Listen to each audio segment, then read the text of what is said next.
सिंधुदुर्ग जिले के शिवाजी महाराज की प्रतिमा गिरने के खिलाफ कांग्रेस पार्टी द्वारा राज्यव्यापी आंदोलन किया गया।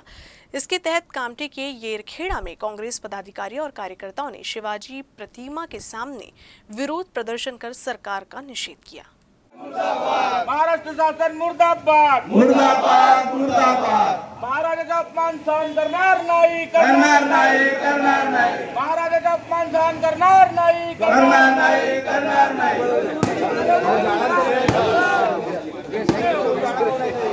महाराष्ट्र शासन मुर्दाबाद मुर्दाबाद मुर्दाबाद। महाराष्ट्र शासन मुर्दाबाद मुर्दाबाद मुर्दाबाद। आज आम्ही येरखेड्यामध्ये छत्रपती शिवाजी महाराजांच्या पुतळ्याच्या समोर आम्ही कामठी मोहदा विधानसभेच्या वतीने त्या ठिकाणी डोळेमारा आंदोलन केलं आणि ज्या पद्धतीने या महाराष्ट्र शासनामध्ये 200 कोटीच्या वरचे पुतळा त्या ठिकाणी निर्माण केला आणि त्याकडे मोठ्या प्रमाणात भ्रष्टाचार होऊन तो पुतळा पडला। ज्या पद्धतीने छत्रपती शिवाजी महाराजाला आपण आराध्य दैवत मानतो आणि त्या पद्धतीने पडला आणि ज्या ठिकाणी मोठ्या प्रमाणात भ्रष्टाचार या पुतळ्यामध्ये झाला म्हणून आमचं निषेध आंदोलन त्या ठिकाणी होतं।